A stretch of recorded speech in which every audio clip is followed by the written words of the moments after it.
5 kereta Continental yang boleh pakai. Maksud boleh pakai di sini tidak membebankan sebagaimana kereta-kereta Conti di luar sana.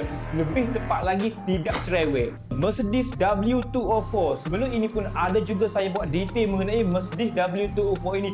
Jika korang nak tahu lebih, korang boleh klik link dekat bawah.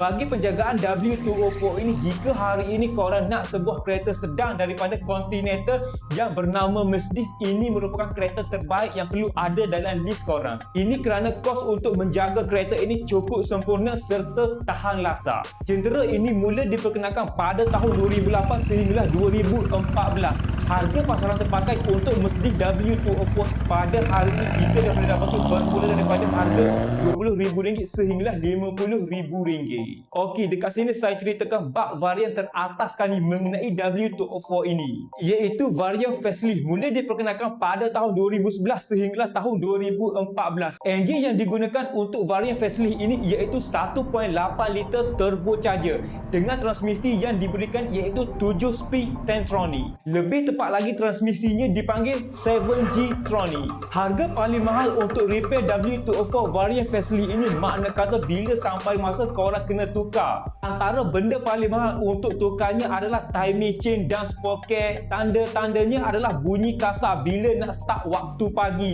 Harga untuk repair timing chain serta sprocket ini ataupun tukar timing chain serta sprocket ini bermula pada harga RM4,000 sehingga harga RM6,000 bergantung pada kawasan anda. Dan satu lagi masalah terbesar untuk Mercedes W204 varian facelift ini adalah masalah gearbox. Harga untuk repair masalah gearbox ini bermula pada harga RM6,000 ke RM8,000.